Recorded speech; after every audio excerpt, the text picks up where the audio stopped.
Om Purnamadaha Purnamidam Purnat Purnamudachyate Purnasya Purnamadaya Purnamevavashishyate. Om Shanti Shanti Shanti. Om Brahmanandam Param Sukhadam Kevalam Gyan Murtim Dvandvatitam Gagan Sadrisham Tattvamasya Lakshyam Ekam Nityam Vimalamachalam Sarvadhi Sakshibhutam Bhavatitam Trigunarahitam Sadgurum Tam Namami. Om. Adorations to the Sadguru, who is Brahman, the giver of supreme bliss, embodiment of pure consciousness, one without a second, vast as the ether, infinite, eternal, beyond the three gunas and their modifications, the supreme preceptor. Yoga Vasistha Vairagya Prakarana, section 1.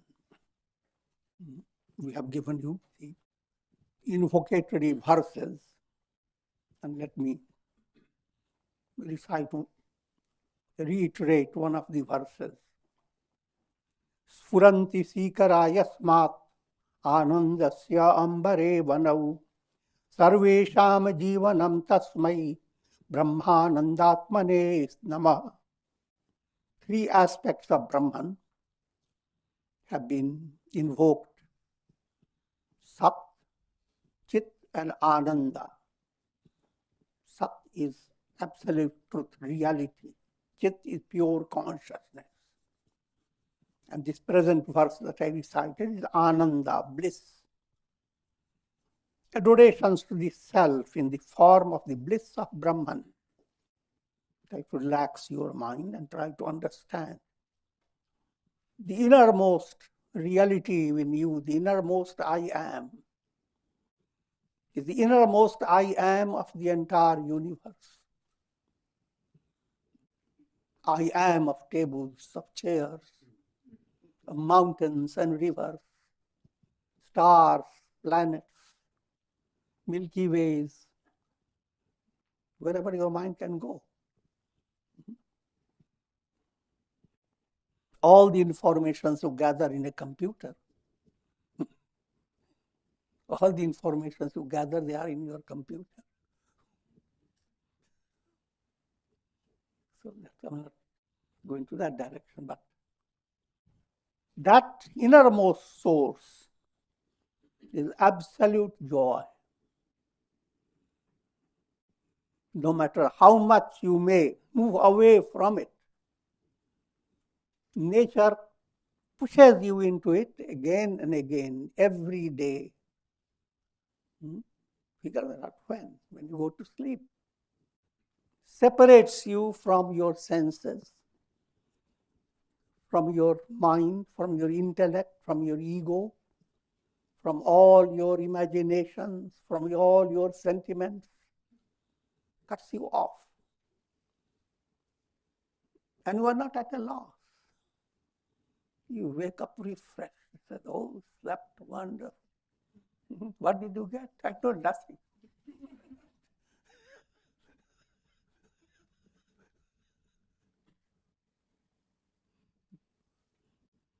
So at the root level of your personality, there's nothing. Nothing to worry about. It's absolute joy.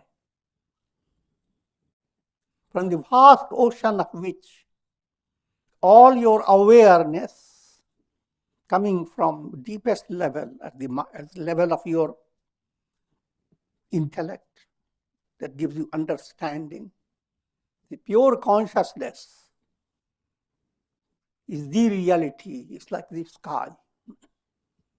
In that pure consciousness, there develops through Maya, just like mirage develops in a desert.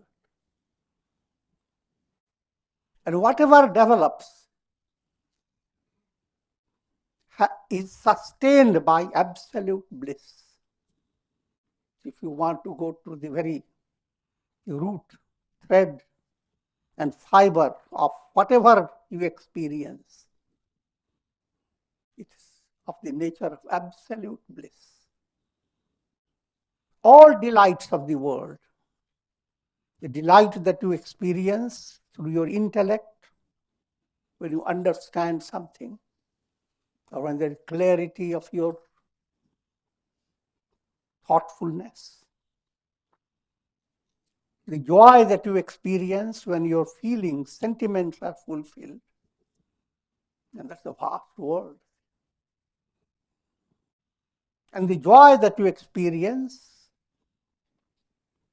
in the practical world, of having your possessions, your family, and your name, fame, and glory, God calls putreshana, lokeshana, vitteshana, the joy that you have out of children, putreshana, the joy arising out of gaining a lot of wealth and material support,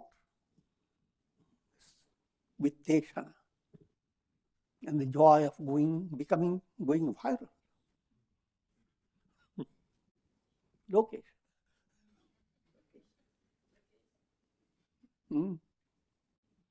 All those joys proceed from Ananda.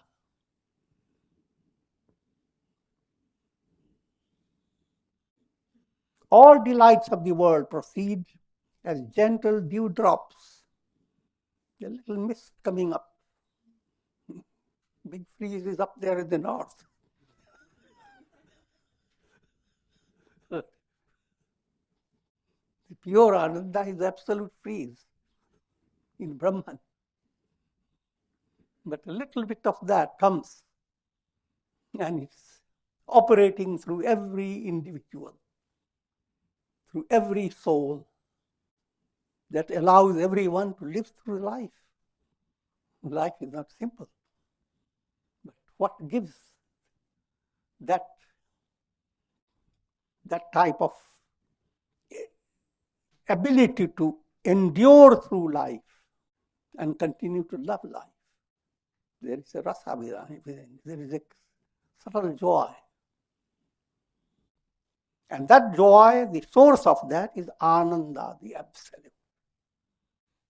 So therefore, if mind becomes more deeply involved with study, vichar, highly purified, then you do not lose the sight of, or lose the reality that God is sustaining you at all times. And He is the supreme love. And if you have absolutely that experience, then you are realized.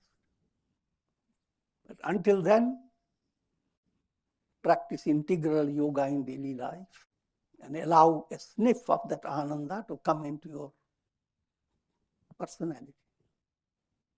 The sniff will begin to grow more and more.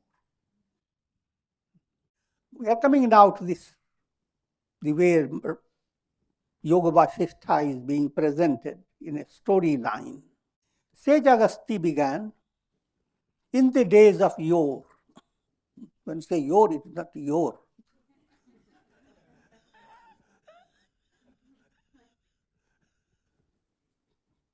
There was a Brahmin known as Karunya, who was a scholar of Vedas. He was the son of Agniveshya, learned in the Vedas and Vedangas. Having studied all these under a guru, he returned to his father's home. Having returned, he continued to be immersed in confusion and abstained from the performance of duties of life. Having observed this, his father approached his inactive son. Agniveshya's father asked.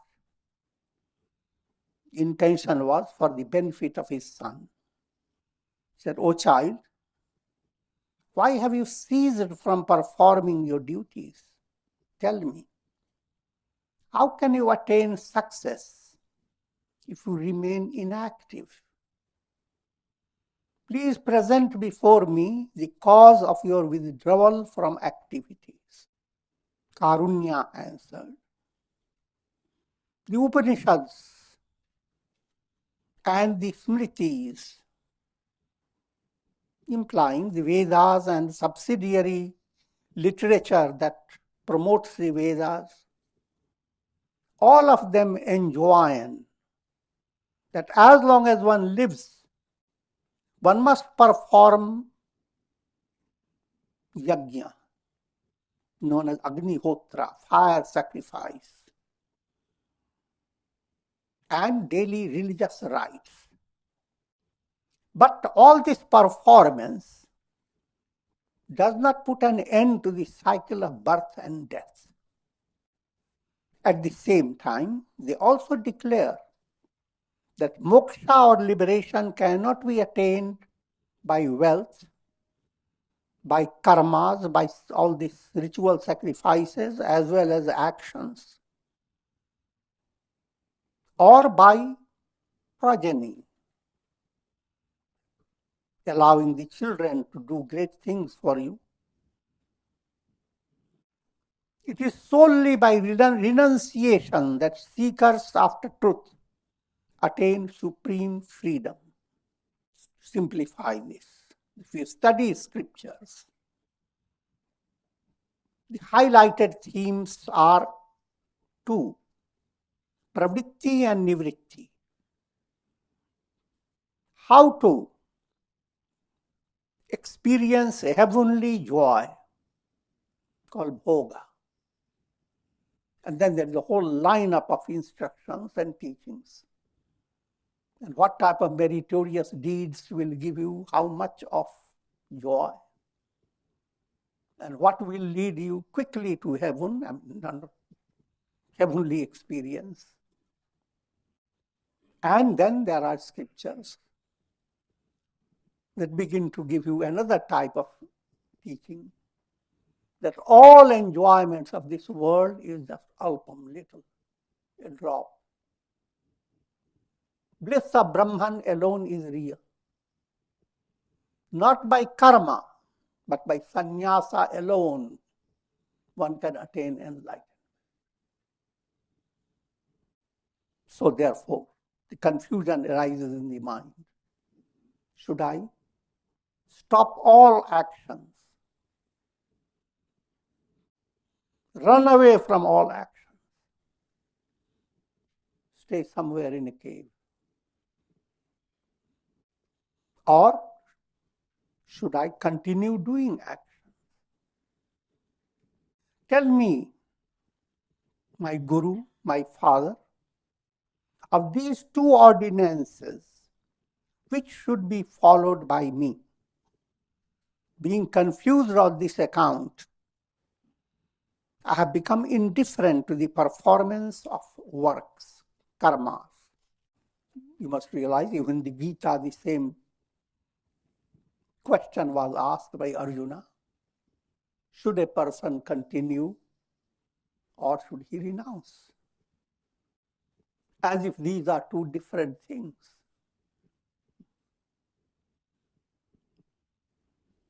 Just not to keep you in suspense, but simple point to understand. There are four aspects in your life: karma, action, emotion, feeling, will. Always you are determining something and creating a willpower, and understanding, reason. You can allow all these faculties within you to become highly cultured, sattvic. If you do that, you will have wonderful result in the world. Success after success.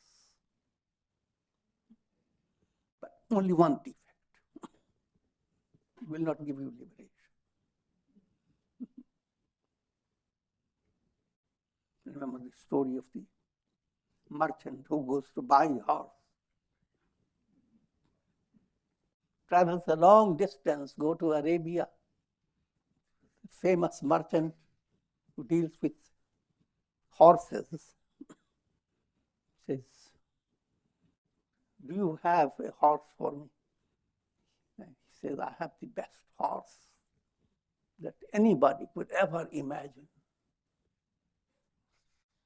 For 1 hour, he goes on describing the qualities of the horse. Amazing nose, amazing ears, amazing mane, foot.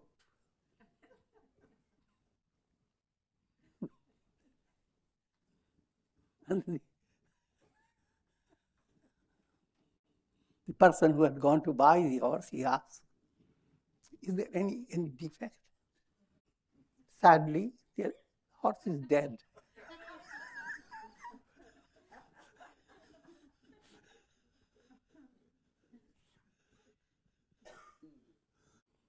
That's the description of pravritti, path of pravritti.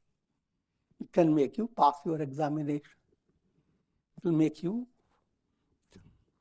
very rich, amazing, beyond imagination. Can make you very popular, very powerful.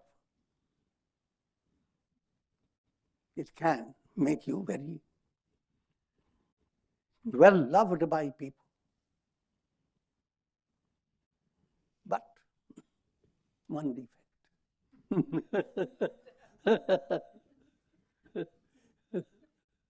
You will die.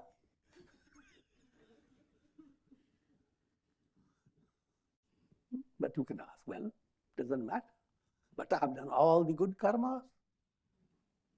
Now, go to another level of, yes, it's wonderful. You will be born in a good family and you will have all this, but one defect. You can go and buy horse after horse. Each one's horse has that defect.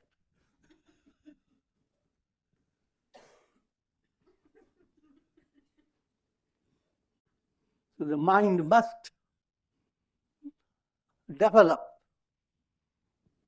vivek, kind of discriminative understanding that what should I do to not to go on entering into a recurring process of birth and death, but to attain enlightenment, not to give another risk for getting into another life.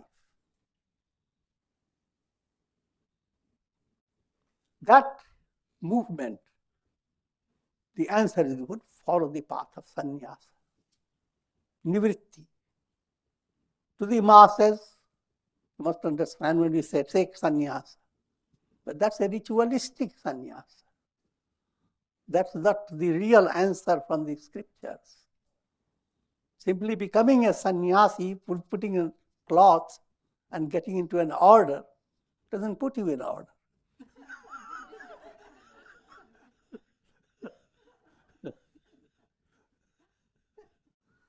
However, the reality is the real sannyasa. No matter where you are, you may be king, you may be grihastha, you may be a doctor, you may be whosoever. But if you have allowed the spiritual movement, integral yoga to enter your life, then deep down, you have no fascination for anything in the world of www.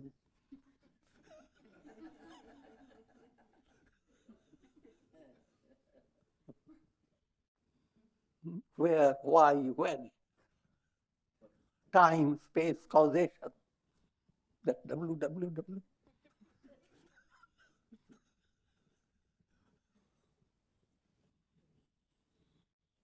And that's the point that's brought into the scriptures. Subtle understanding. It's not easy for human mind to understand. If at all the mind starts understanding, it makes a kind of twisted understanding, as if you have to push karmas away and go after akarma in action.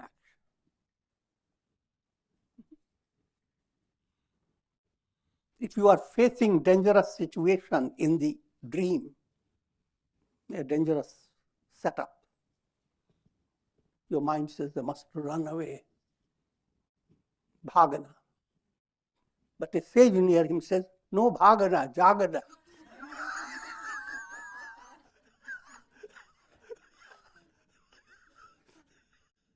Jagana, wake up. Pravritti is bhagana. We're constantly moving away from the present situation to something else, thinking all your problems will be resolved. No bhagana. Jagana.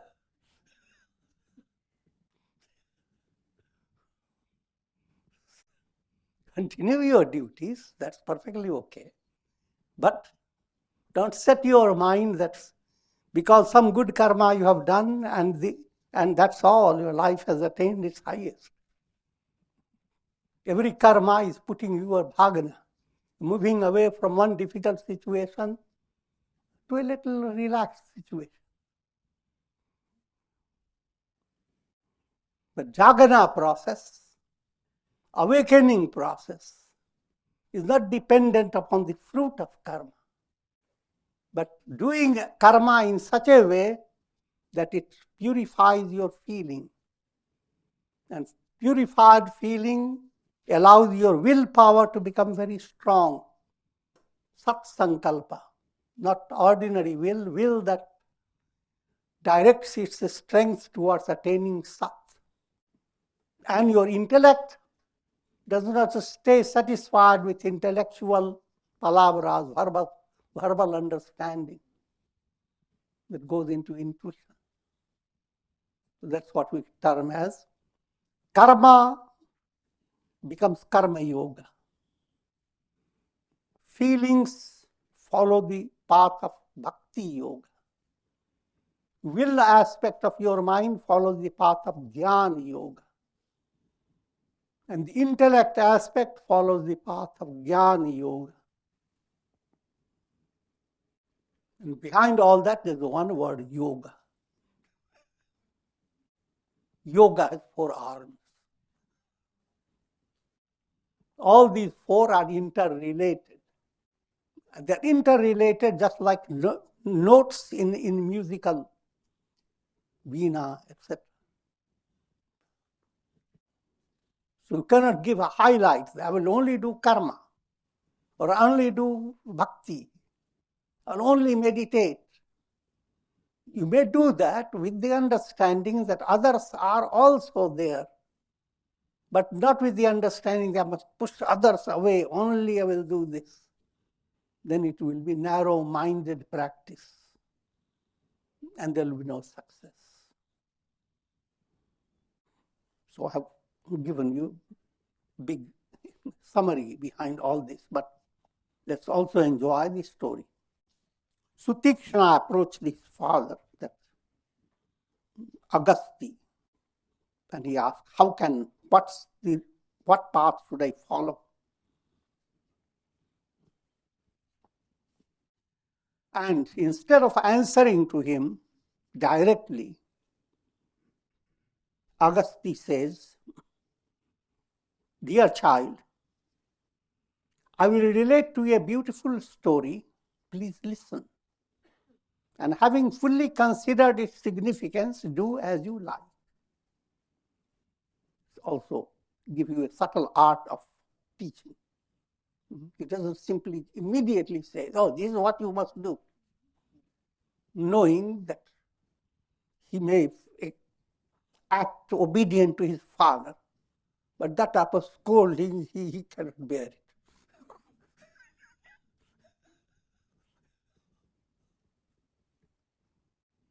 But when the father starts telling a story, that's a different matter.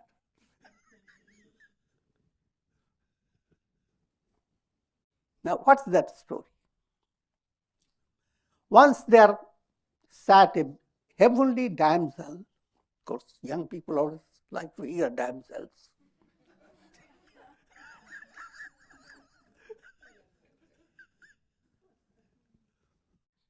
Suruchi, the best of apsaras. Now his son will have perfect.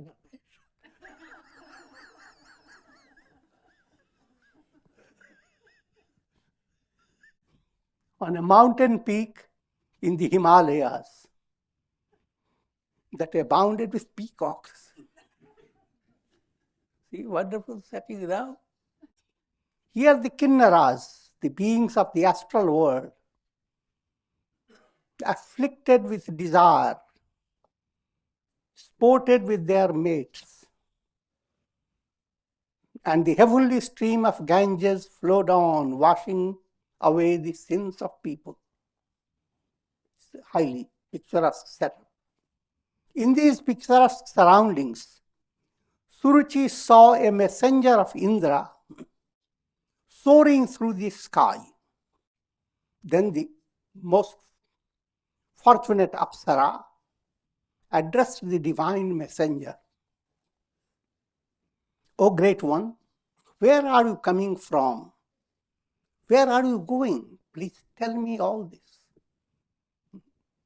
Now when Apsara creates this unique suspense about the messenger, where is he going, etc. Naturally, the son who is listening to it, his attention also grows.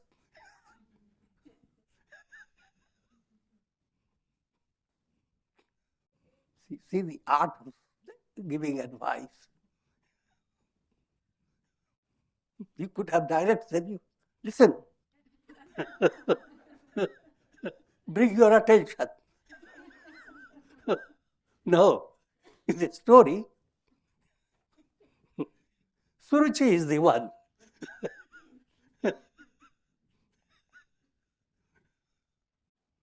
The divine messenger replied, O beautiful Apsara, you have asked a very good question. I will answer you accordingly. Now starts another story. Story within story. The Yoga Vasistha is highly praised for presenting teachings in the form of world within world, story within story. And that's the nature of Maya. Illusions are like layers and layers. Allegorically described like a banyan, not banyan, banana tree. You start tearing up its skin. And one after another, it goes on the same type until nothing is there. Now, following now the story, the Apsara has asked a divine messenger that was soaring through the sky. She suddenly halted my head.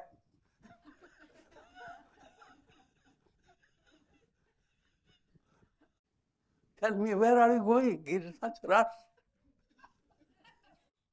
Now that Devaduta tells, there lives a royal sage, Arishtanemi, who having given his kingdom to his son, abides in the forest, devoid of desires and devoted to righteousness. The king is performing austerities on the Gandhavadana mountains. In storylines, a beautiful mountain with lots of herbs that bring out fragrance, amazing fragrance. That's called Gandhamadan. Subtler point, bringing your feelings to a highly advanced level of purity. Your vasanas are the source of smell. If you have negative vasanas, onions and garlics smell around you. But you have Shubha Vasana, sweet fragrance, a mystic fragrance emanates. I have a tendency to move away from this story, so let me go.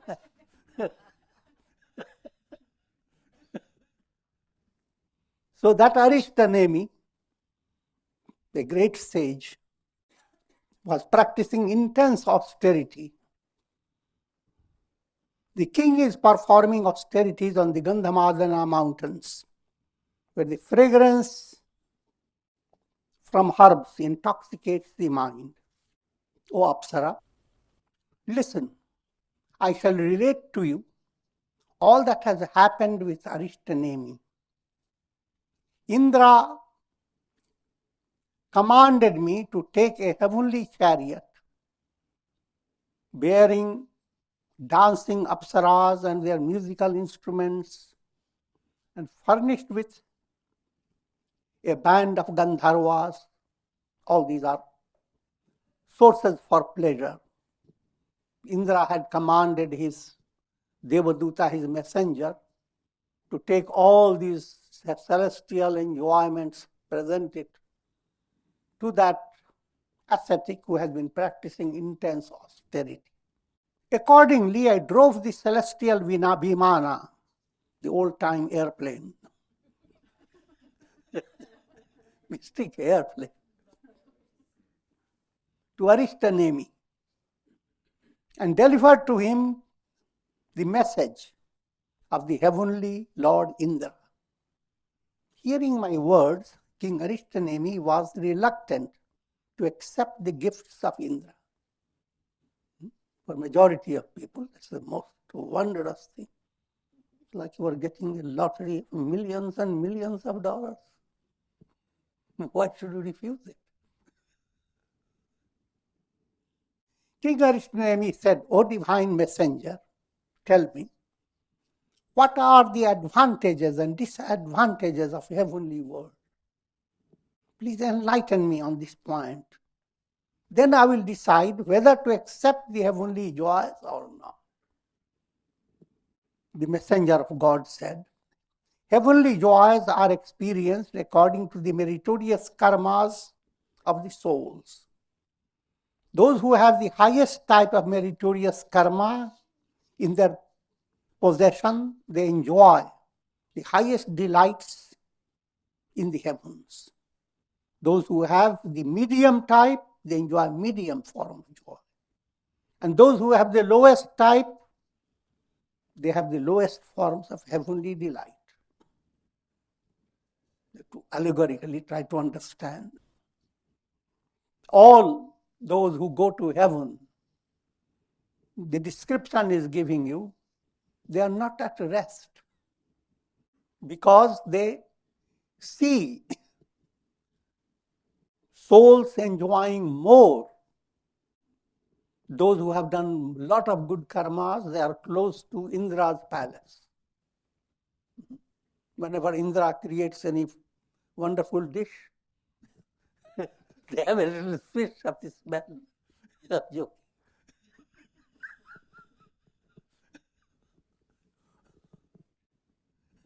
Those who don't have that much good karma, they are far away from Indra. They have to wait for a celestial Viman to have a little sight of Indra's palace. I'm giving another allegorical way of explaining. Simple point that you don't have perfect satisfaction. No matter how much good karma you have done and how much respect you get in heavenly world, you are not at peace. There is no absolute tripti. There is no contentment. And therefore you are going to be born again and again. Due to this variation in heavenly pleasures, the minds of the heavenly dwellers are also afflicted with jealousy, a sense of competition, hatred, and elation. When the meritorious karma is exhausted, the souls witness their fall from heavenly regions. They must again enter into embodiments in order to ascend the spirals of spiritual movement. The messenger tells all this. The king, having heard this, said, O messenger, I do not wish to go to the heavenly worlds, where the enjoyments are perishable and defective.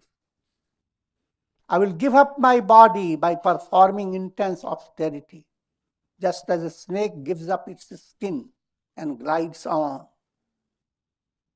I will not ascend to heavenly worlds. The heavenly messenger continued, I carried the celestial chariot back to Indra and related to him the convictions of the king. At this, Indra was struck with surprise. He commanded me again in a soft voice, Go, my messenger, to the king and take him to the ashrama of sage Valmiki. We relate by message to sage Valmiki that he may instruct the king for the attainment of liberation. The same Indra that tempts, gives various enjoyments, etc. But when the soul is proven to be deserving for liberation, the Indra promotes upward movement. Indra leads the soul to Upendra. Up Indra. Upendra is Lord Vishnu. The messenger said, Accordingly, I took the king to sage Valmiki and related to the sage the wishes of Indra. The sage welcomed the king and listened to his spiritual enquiries. Now it opens up. What did he receive from Valmiki? The king asked sage Valmiki, O great seer, you are the greatest among the knowers of truth. Your very presence ensures my welfare. I wish to learn from you the art of terminating the miseries of the world.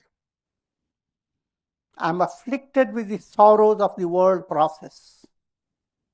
Please instruct me so that I may become liberated from all forms of pain and sorrow.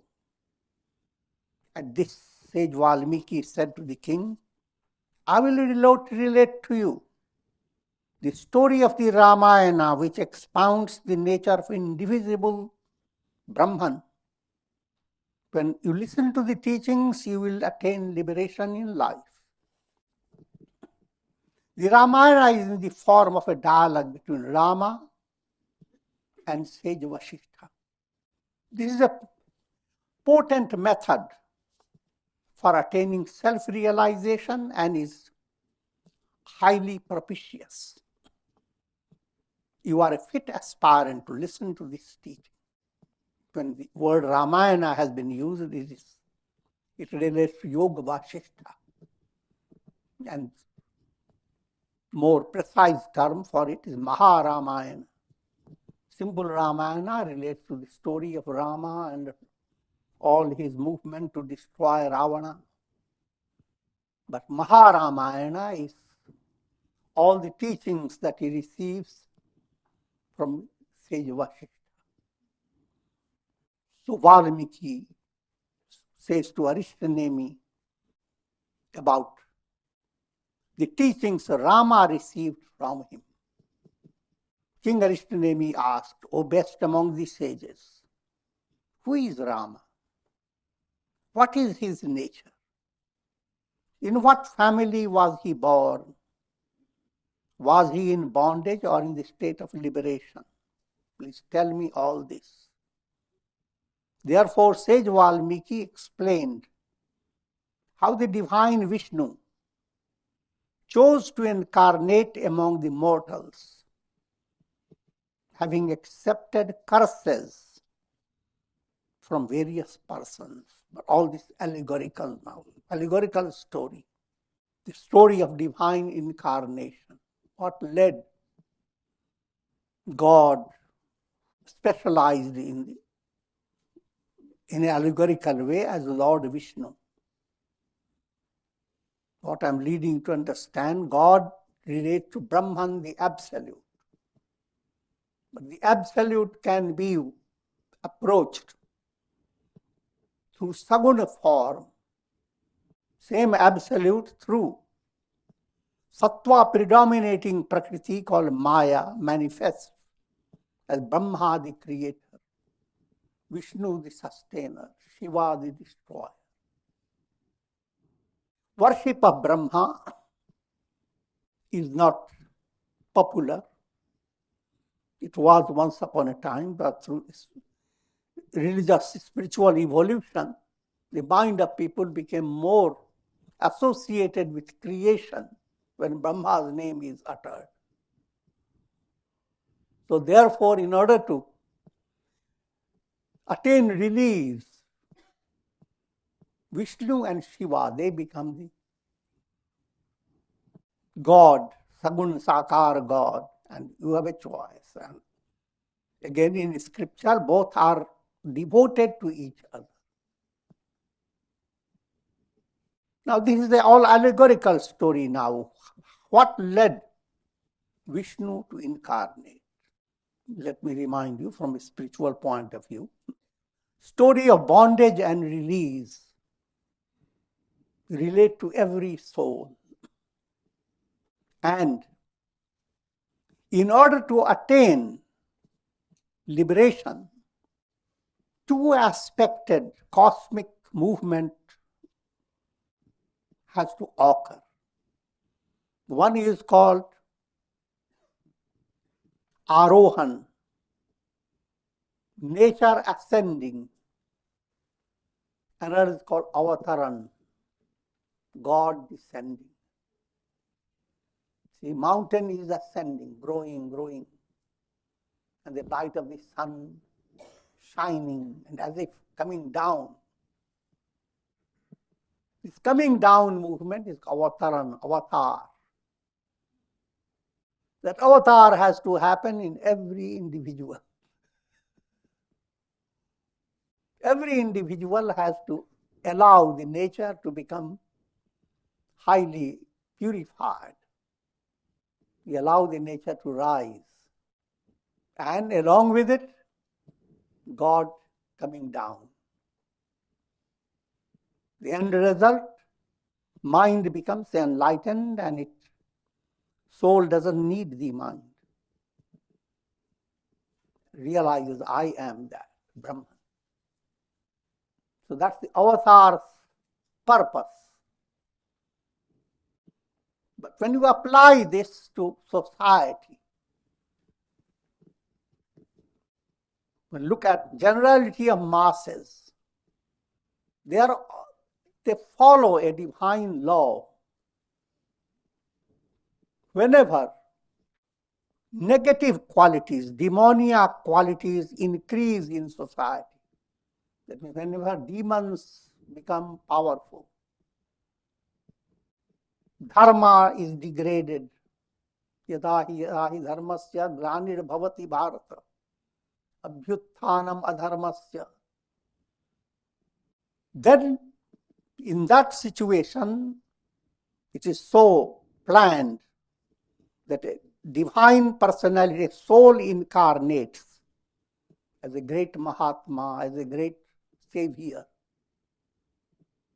And that has been going on from the beginning of creation on the earth planet.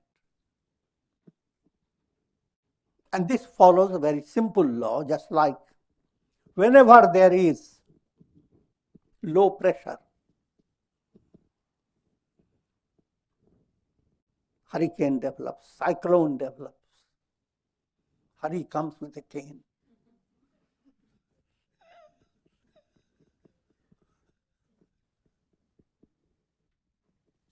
Now the allegorical stories. Once the divine being was cursed by Sanat Kumara, it so happened that in the assembly of Brahma, Sanat Kumara did not rise from his seat when Lord Vishnu made his entrance. At this, Lord Vishnu cursed Sanat Kumara to become an ordinary mortal and to experience the miseries of an embodied individual. In turn, Sanat Kumara cursed Vishnu to be born as a human being and to lose his omniscience and omnipotence for a little while.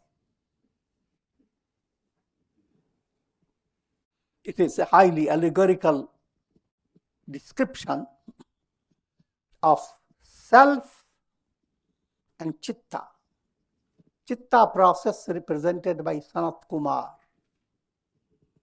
Chitta that is not humble, not realize the glory of God.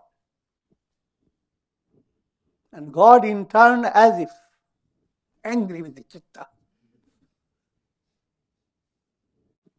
As a result, chitta goes through a process of evolution, experiencing mala, vikshepa, avarana. And God goes through remedying all those.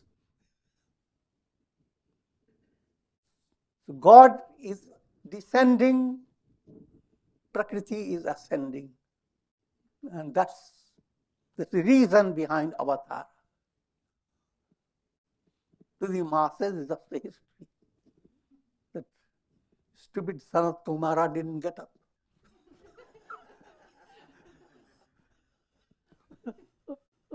And Vishnu forgot, he was God, he became angry.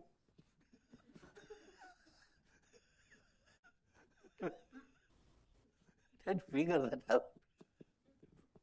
And with this I will be concluded.